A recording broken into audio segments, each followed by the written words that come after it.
Hello अस्सलाम वालेकुम dear students. Ninth class के लिए चैप्टर नंबर 2 हमने कंप्लीट किया, human people as a resource. तो आज हम क्वेश्चन आंसर करने जा रहे हैं इसके, और मैंने ये आपको व्हाट्सएप ग्रुप पे भी नाइन्थ जो हमारा है नाइन्थ क्लास के लिए उसमें डाल दिए हैं, वहाँ से आप लिख लेंगे इनको। 5 क्वेश्चन आज करेंगे हम। पहला क्वेश्चन हमारा है, जो चैप्टर मैंने आपको पॉइंट वाइज पढ़ाया मैंने, रिसोर्स क्या है, people as a resource, role of education, human resource, how human resource is different from other resources like land and physical capital, what is the role of education in human capital formation, what is the role of health in human capital formation, what is the role of government in education। ठीक है, ये सारी चीज़ें हमने discuss की हैं अच्छी तरह से। और what part does health play in the individuals working life. ठीक है, ये क्वेश्चंस हम आज देखेंगे पॉइंट वाइज, और इनको आप कॉपीज़ पे अच्छी तरह से बनाएंगे, इकोनॉमिक्स की कॉपी। चैप्टर नंबर 2 है। पहला क्वेश्चन हमारा, what do you understand by people as a resource. हमने पढ़ा कि पीपल एज ए रिसोर्स कैसे काम करता है, रिसोर्स क्या है। फिर से आप देखेंगे यहाँ पे पीपल एज ए रिसोर्स, और रिसोर्स की डेफिनेशन मैंने आपको लिखवाई थी यहाँ पे। Resource is anything which makes our life easier and more comfortable. एक फिर से रिमाइंड करवाता हूँ मैं, इसको रिकैप्चुलेशन करते हैं कि रिसोर्स वो चीज़ है जो हमारी ज़िंदगी को आसान बनाती है और आरामदा बनाती है। ठीक है, कोई भी ज़रिया, कोई भी चीज़ ऐसी जिससे हमारी ज़िंदगी आरामदा बने, हमारी ज़िंदगी में आसानियाँ पैदा हों, हमारी परेशानियाँ दूर हों, उसको हम रिसोर्स कहते हैं। तो चैप्टर का नाम है पीपल एज ए रिसोर्स। यहाँ हम लोगों की बात करेंगे, पॉपुलेशन की बात करेंगे, एक फ़र्द की बात करते हैं कि वो मुल्क के लिए एक एसेट का काम कैसे करता है। ठीक है, वो मुल्क को इकोनॉमिक डेवलपमेंट के लिए कितना बड़ा उसका रोल है, और उसको हम पॉपुलेशन को हम बर्डन नहीं समझेंगे, लाइबिलिटी नहीं समझेंगे, बल्कि एक एसेट की तरह कैपिटल समझेंगे। ठीक है, तो अगर उस पॉपुलेशन को अच्छी तरह से उसको एजुकेट किया जाए, उनको ट्रेनिंग दी जाए, उनकी हेल्थ केयर जो है वो देखी जाए, तो दी जाए, तो वो एक एसेट का काम करता है, ना कि एक लाइबिलिटी का या बर्डन का काम। ठीक है, ना वो मुल्क पर एक बर्डन बनता है, बल्कि वो एक एसेट का काम करता है। और जिसमें मैंने आपको ये भी बताया था यहाँ पे, क्वालिटी ऑफ पॉपुलेशन हमने पढ़ा था। ठीक है, क्वालिटी ऑफ पॉपुलेशन में हमने ये देखा था कि मैंने आपको नॉर्वे की एग्जांपल दी थी यहाँ। तो उसमें क्या होता है कि the quality of population depends upon the literacy rate, health of a person, और indicated life expectancy and skill formation acquired by the people of the country. तो इसमें 4 चीज़ों का होना ज़रूरी है, literacy rate, health, life expectancy, at an average हम कितना जीते हैं, और स्किल फिर नॉलेज। ठीक है, तो ये सारी चीज़ें हमने डिस्कस की हैं अच्छी तरह से। आज हम क्वेश्चन से, तो पहला क्वेश्चन है हमारा, what do you understand by people as a resource.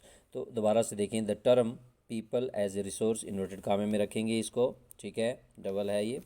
Refers to the working people of a country, ये किसको तरजीता है, उसको हम इंडिकेट करते हैं किसके साथ, ये उन लोगों को रेफ़र करता है, उन लोगों को इंडिकेट करता है जो कि काम करने वाले मुल्क में जो वर्किंग पीपल होते हैं, इन terms of their skills and abilities, ना कि अनएम्प्लॉयड बल्कि एम्प्लॉयड पर्सन या वर्किंग पीपल जो होते हैं किसी भी मुल्क के, जिनमें कुछ काबिलियत होती है और स्किल्स होते हैं, हुनर होते हैं, उनको हम कहते हैं पीपल एज ए रिसोर्स। ठीक है, the term people as a resource refers to the working people of a country in terms of their skills and abilities, उनकी काबिलियत के बेस पर और उनकी हुनर के बेस पर जो वो काम करते हैं मुल्क के लिए, उसको हम पीपल एज ए रिसोर्स कहते हैं। ठीक है, क्वेश्चन नंबर 2 है, how is human resource different from other resources like land and physical capital.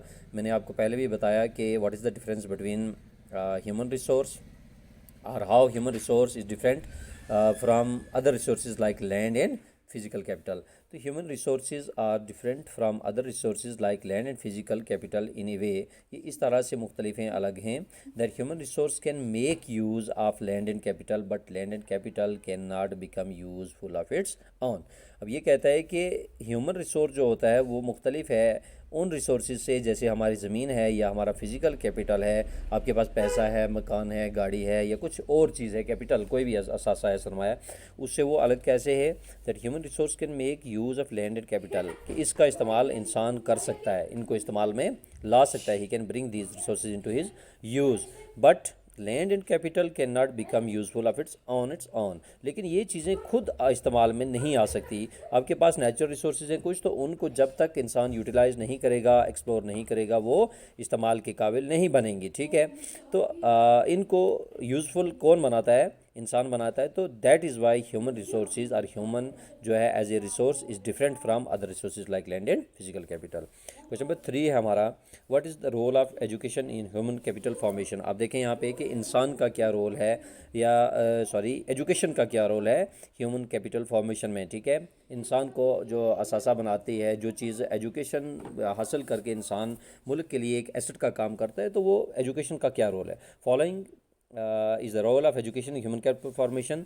First है investment made on human resources by way of education and training develops them further. तो ये मज़ीद उसको क्या करता है, डेवलप करता है। ठीक है, उसको तरक्की देता है, ये बढ़ाता है उसको।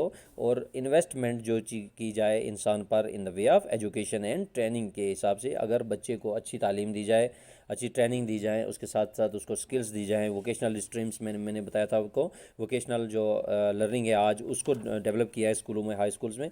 तो ये इसलिए किया जा रहा है ताकि ये जो इन्वेस्टमेंट है ये क्या करेगी, डिवेलप्स देम फर्दर, मज़ीद उनको आगे ले जाएगी ये चीज़। ठीक है, दूसरा पॉइंट है they add to the productive power of the country. और इससे क्या होगा, प्रोडक्टिव पावर जो हमारी होगी उसमें इजाफा होगा, एडिशन होगी, उसमें बढ़ोतरी होगी। ठीक है, जो हमारी वैल्यू है, it added the values of the country. ठीक है, तीसरा है this is called human capital formation. और इसको हम क्या कहते हैं, ह्यूमन कैपिटल फॉर्मेशन कहते हैं। किसको, एजुकेशन के रोल को हम इसको ये नाम भी देते हैं, this is called human capital formation.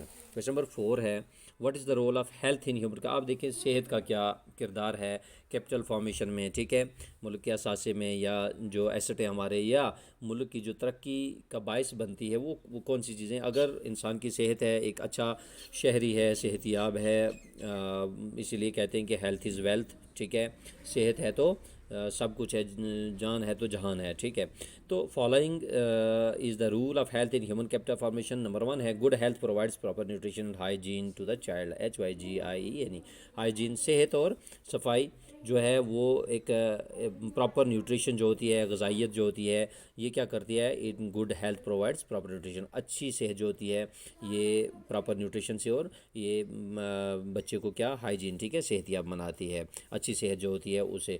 Investments are made on the health of a child, she can yield a high return in the future. अगर शुरू में बच्चे की सेहत का ध्यान रखा जाए, उस पर प्रॉपर केयर की जाए, उसको हेल्थ केयर दी जाए, तो इट यील्ड, ये आगे आने वाले वक्त में इसका हमें आउटपुट मिलता है, एक हाई रिटर्न मिलता है फ्यूचर में in the form of higher earnings. ठीक है, और उसमें अच्छी खासी कमाई के शक्ल में हमें ये चीज़ें मिलती, मतलब कि एक आप मान लो एक बच्चा है, उसको हम केयर देते हैं, उसकी सेहत का ख्याल रखते हैं। ठीक है, उसकी जो भी फिज़िकल इश्यूज़ हैं उनको हम सॉर्ट आउट करवाते हैं, या प्रॉपरली चेकअप होता है, और उसके साथ साथ उसको एक अच्छी एजुकेशन देते हैं हम, तो कल वो बच्चा आगे आकर मुल्क के लिए एक एसेट का काम करेगा, एक अच्छा मुल्क के लिए डॉक्टर बनेगा, एक इंजीनियर बनेगा, एक साइंटिस्ट बनेगा।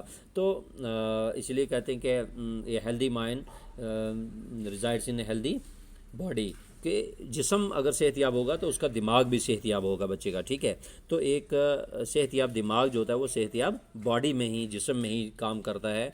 अगर इंसान का शरीर जो है, जिस्म जो कमज़ोर होगा फिज़िकली, वो वीक होगा, तो mentally he will also be weak. ठीक है, तो दिमागी तौर पर भी वो कमज़ोर होगा।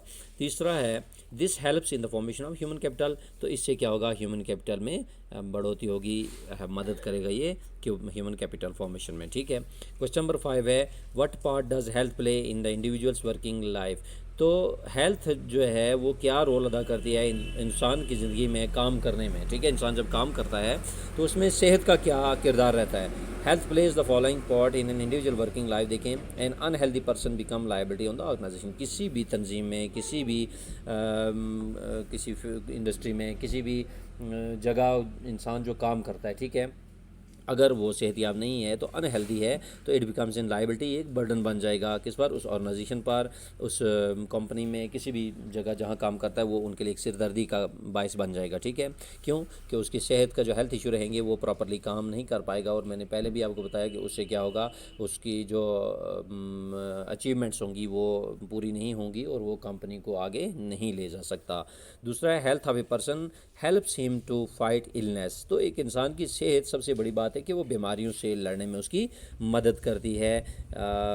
सेहतयाब इंसान होगा तो जितनी भी बीमारियां उसको होंगी वो बीमारी से लड़ने में उसको उसका जिस्म उसको मदद करेगा। ठीक है, आगे है तीसरा पार्ट है healthy person can use his potential and ability to increase his productivity and earnings. तो सीधी सी बात है, एक सेहतयाब इंसान है तो वो अपनी अर्निंग्स में उसकी जो प्रोडक्टिविटी होगी उनको कमाने में या उसको इंक्रीज़ करने में अपनी पूरी जान लगाएगा। ठीक है, पोटेंशियल लगाएगा, जिसकी वजह से मुल्क में जो है एसेट है हमारा, ये कैपिटल है, उसके बनने में उसको मदद मिलेगी। वस्सलाम।